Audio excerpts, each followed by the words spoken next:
అంటే అదే సందర్భంలో మీరు రథయాత్ర గురించి ప్రస్తావన చేశారు. రథయాత్రకి అద్వానీ గారు ఆంధ్రప్రదేశ్ టూర్కి ప్రధానమంత్రి నరేంద్ర మోడీకి కూడా ఒక సంబంధం ఉంది. విజయనగరం ఇన్ఛార్జ్ అప్పట్లో ఆయన నరేంద్ర మోడీ గారు. ఈయన వచ్చే ముందర ఆయన పైలట్ లాగా 2 రోజుల ముందర వచ్చి విజయనగరంలో అంతా ఎగ్జామిన్ చేసుకొని స్థానికంగా ఉన్న బీజేపీ నాయకులు, ఎప్పటికక్కడ సీనియర్ నాయకులు, ఉత్తరాంధ్రలో సీనియర్ నాయకులు చెప్తుంటారు. చలపతిరావు గారు లేరు, వారు చాలా సందర్భాల్లో ప్రస్తావన చేశారు. బొప్పల చలపతిరావు గారు మోదీకి ఆంధ్రప్రదేశ్కు ఉన్న అనుమానం రిలేషన్ అంటే మీరు అన్నది ఇందాక 2 స్థానాలతో మొదలైన ప్రస్థానం అని.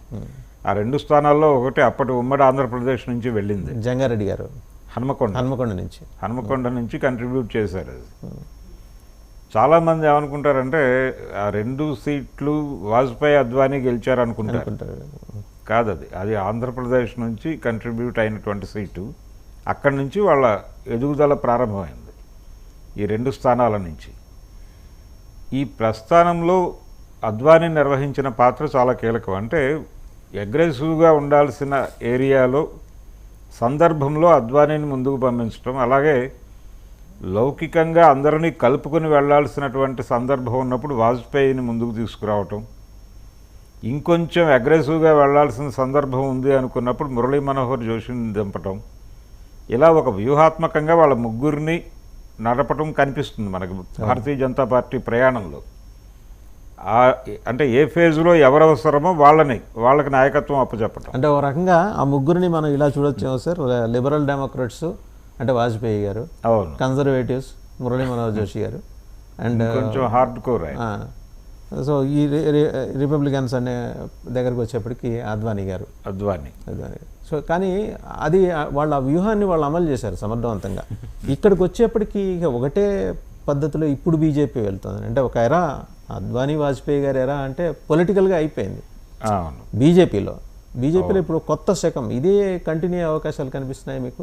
సంఘ్ని దాటి బీజేపీ వెళ్తుందా, సంఘ్కి లోబడే బీజేపీ వెళ్తుంది? ఈ చర్చ అయితే నడుస్తుంది. సంఘ్ని దాటి వెడుతోంది అని చాలామంది మాట్లాడుతున్నారు, కానీ అది కరెక్ట్ కాదండి. సంఘ్ దీనిలోనే వెలుగులోనే వెడుతోంది. నాగ్పూర్ వెలుగులోనే ఇప్పటికీ ప్రయాణం నడుస్తోంది. అయితే వీళ్ళ పరిపాలనలో కొన్ని ఇబ్బందులు జరగటం వలన జనాలు కొంచెం పక్కకు జరిగారు. ఈ 63 సీట్లు కోల్పోవడం వెనకాల అది ఉంది. ముఖ్యంగా ఉత్తర భారతదేశంలో నిరుద్యోగం, చాలా రాష్ట్రాల్లో నిరుద్యోగం అనేది ఒక చాలా పెద్ద సమస్యగా మారింది.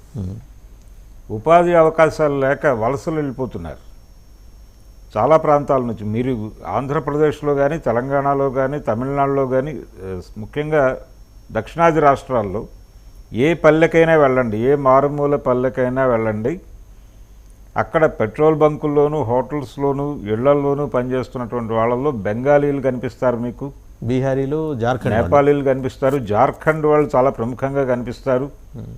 ఉత్తరప్రదేశ్ నుంచి వలసలు వస్తున్నటువంటి వాళ్ళు ఉన్నారు భవన నిర్మాణ రంగంలో.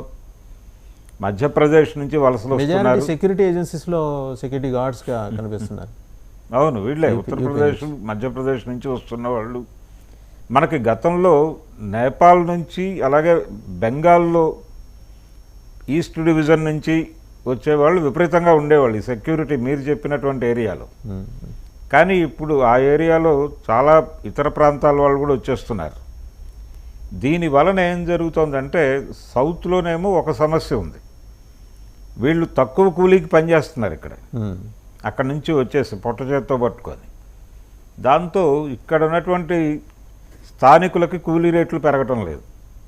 అంటే వీళ్ళు ఒకవేళ డిమాండ్ చేస్తే, మాకు రోజుకి 1000 రూపాయలు ఇవ్వాలని వీళ్ళు డిమాండ్ చేస్తే, అదే 1000 రూపాయలకి 2 బెంగాలీ వాళ్ళు దొరుకుతారు, లేకపోతే 2 జార్ఖండ్ వాళ్ళు దొరుకుతారు, 2 యూపీ వాళ్ళు దొరుకుతారు అని మాట్లాడే పరిస్థితి వచ్చింది. అండ్ ఇంకోటి ఏంటంటే వాళ్ళు ఈ టైమింగ్స్ అది పట్టించుకోరు, వాళ్ళు ఉంటారు అవసరం అయితే 14 hours అయినా కూడా. లేదండి, అంటే వాళ్ళు చెప్తున్న మాట ఏంటంటే అక్కడి నుంచి వలస వస్తున్నటువంటి వాళ్ళు, మాకు అక్కడ ఏదో ఒక పని దొరుకుతుంది, కానీ ఆ దొరికిన పనిలో మేము ఆ సంపాదన మాత్రమే తీసుకోగలుగుతున్నాం. అంటే 10,000 రూపాయలు నెలకి సెక్యూర్ చేసుకోగలుగుతున్నాం. కానీ ఇక్కడికి రావటం వలన మేము 3-4 పనులు చేస్తున్నాం. అంటే ఒక పెట్రోల్ బంకులో కొంత టైం పనిచేస్తాడు, దానికంటే ముందు ఒక హోటల్లో అక్కడ అవన్నీ తయారు చేసేటువంటి పనిలో వీళ్ళు ఉంటారు. అదొక 3 గంటలు 4 గంటలు పనిచేసి వచ్చేస్తారు ఇక్కడికి.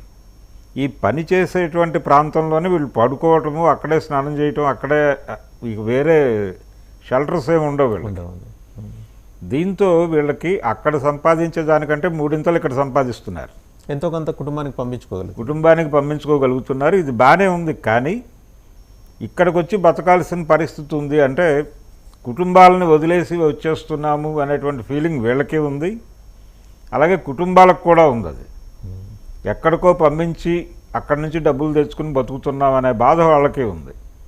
లోకల్గా ఉపాధి అవకాశాలు లేవు అనేటువంటిది ఇందులో ప్రధాన. ఇట్లా చూడొచ్చు అంటారా? బీజేపీ వాళ్ళ మాటలు చెప్పంటే వింధ్యకి దిగువన వికసిత భారత. వింధ్యకు దిగువన అంటే ఒక రకంగా సౌత్ను తిని నార్త్ బతుకుతోంది అనే అభిప్రాయం సౌత్ ప్రజల్లో విపరీతంగా పెరిగింది ఈ మధ్యకాలం. Very true. ఈ పెరగటం అనే దాన్ని పరిగణనలోకి తీసుకోవాలి.